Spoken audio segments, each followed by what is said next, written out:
મિત્રો, શુક્રવાર છે અને શુક્રવાર એટલે લક્ઝરીનો વાર, ધન સંપત્તિ પૈસાનો વાર છે. શ્રી હરિ વિષ્ણુની પત્ની મહાલક્ષ્મીનો વાર છે. મહાલક્ષ્મી માતા ધન સંપત્તિ વૈભવ અને સુખની અધિષ્ઠાત્રી દેવી છે.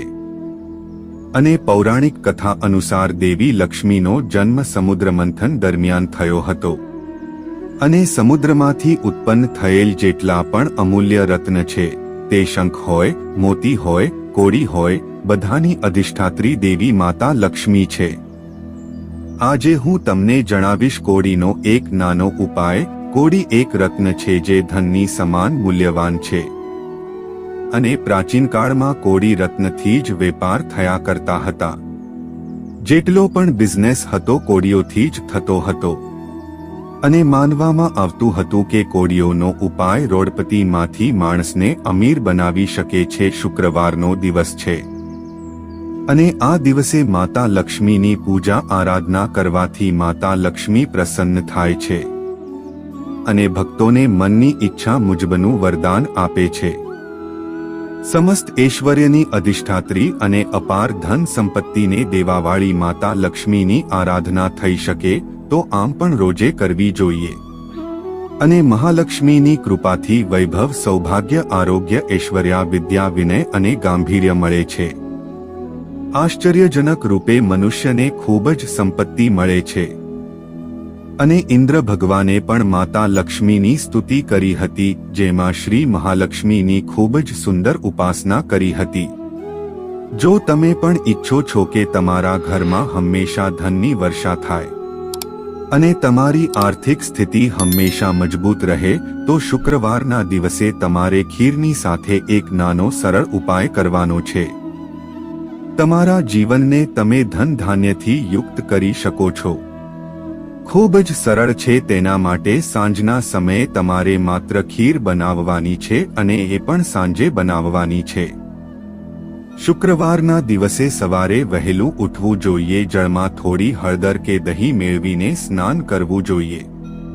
સ્નાન કરતા સમયે લક્ષ્મી નારાયણનું ધ્યાન કરો. સફેદ રંગના કે ગુલાબી રંગના કે લાલ રંગના વસ્ત્રો ધારણ કરો. આ દિવસે કાળા કે બ્લુ રંગના વસ્ત્રો ધારણ ના કરો. અને આખો દિવસ મનમાં જય માં લક્ષ્મી, જય માં લક્ષ્મીનો જાપ કરો. સાંજે દૂધમાં જે સફેદ ચોખા આવે છે, બાસમતી ચોખા લઈને તેનાથી ખીર બનાવો અને માતા લક્ષ્મીની સામે આસન પાથરીને બેસી જા.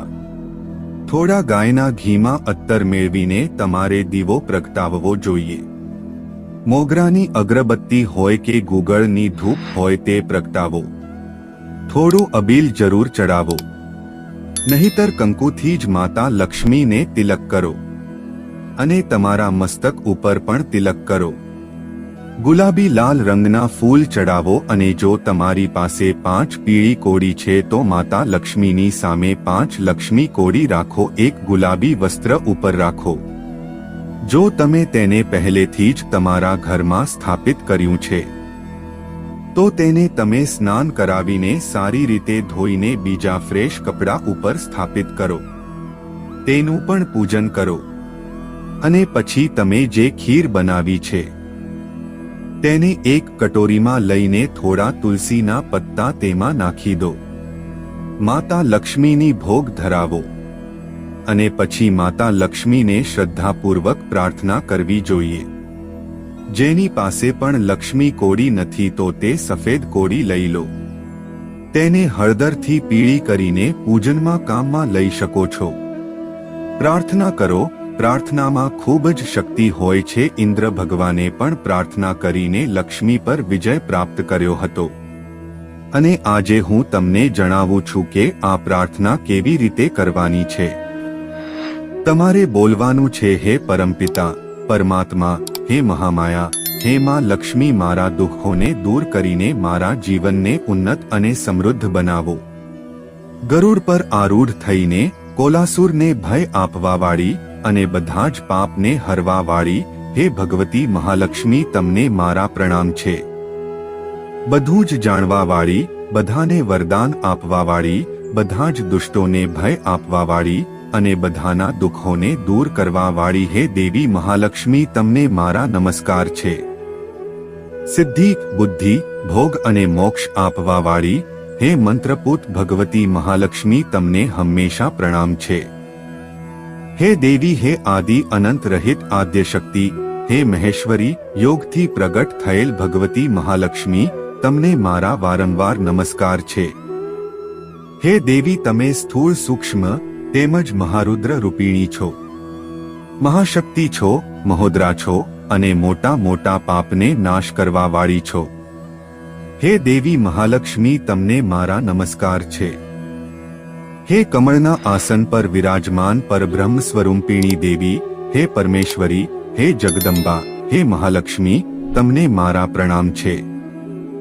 હે દેવી, તમે શ્વેત તેમજ લાલ વસ્ત્ર ધારણ કરવા વાળી અલગ પ્રકારના અલંકારોથી વિભૂષિત છો. સંપૂર્ણ જગતમાં વ્યાપ્ત તેમજ અખિલ લોકને જન્મ આપવા વાળી દેવી, હે મહાલક્ષ્મી તમને વારંવાર પ્રણામ છે. આવી રીતે જે પણ મનુષ્ય ભક્તિ યુક્ત થઈને આ મહાલક્ષ્મી અષ્ટક સ્ત્રોતનો હંમેશા પાઠ કરે છે, તેને સાંભળે છે, તે બધી જ સિદ્ધિઓ અને રાજ વૈભવને પ્રાપ્ત કરે છે. ધન ધાન્યથી હંમેશા સંપન્ન હોય છે અને આ પાઠને સાંભળવા માત્રથી મહાશત્રુઓનો નાશ થઈ જાય છે. ભક્તો ઉપર કલ્યાણકારી વરદાયની માતા લક્ષ્મી સદા પ્રસન્ન રહે છે. ત્યાર પછી તમારે માતાના 11 નામનું સ્મરણ જરૂર કરવું જોઈએ.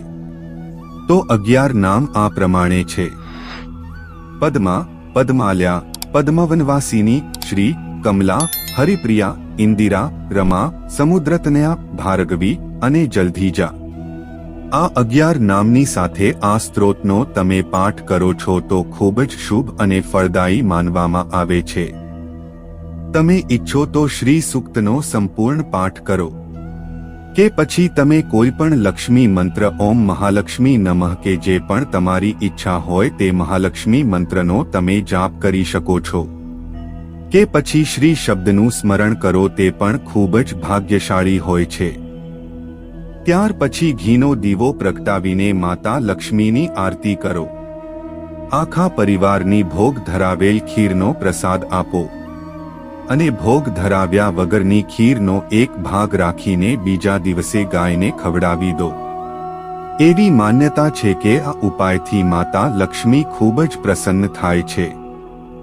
તેને કરવાથી તમારા ઘરના આર્થિક કષ્ટ દૂર થાય છે અને ઘરમાં સમૃદ્ધિ આવે છે. 5 શુક્રવાર સુધી કે 11 શુક્રવાર સુધી પણ તમે સતત આ ઉપાય કરો છો તો માનવામાં આવે છે કે ઘરમાંથી દરિદ્રતા એકદમ દૂર થઈ જાય છે અને ઘરમાં સુખ, શાંતિ અને સમૃદ્ધિની વૃદ્ધિ થાય છે અને ઘરમાં આર્થિક ખુશીઓ હંમેશા રહે છે. જો તમે ખીરના બનાવવા માંગતા હોય તો માતા લક્ષ્મીના બીજા ભોગ મખાણા, પતાશા, દાડમ, પાન, પીળા રંગની મીઠાઈ, તમે ઈચ્છો તો દહીંમાં ખાંડ મેળવીને કોઈ પણ એક ભોગ માતા લક્ષ્મીની સામે રાખી શકો છો. તમે જોશો કે જો તમને નોકરીના મળી રહી હોય તો નોકરીના યોગ બની જશે. જો વેપારમાં નફો નથી થઈ રહ્યો, દુકાન તમારી નુકસાનીમાં ચાલી રહી છે તો તે બધામાં નફો થવા લાગે છે.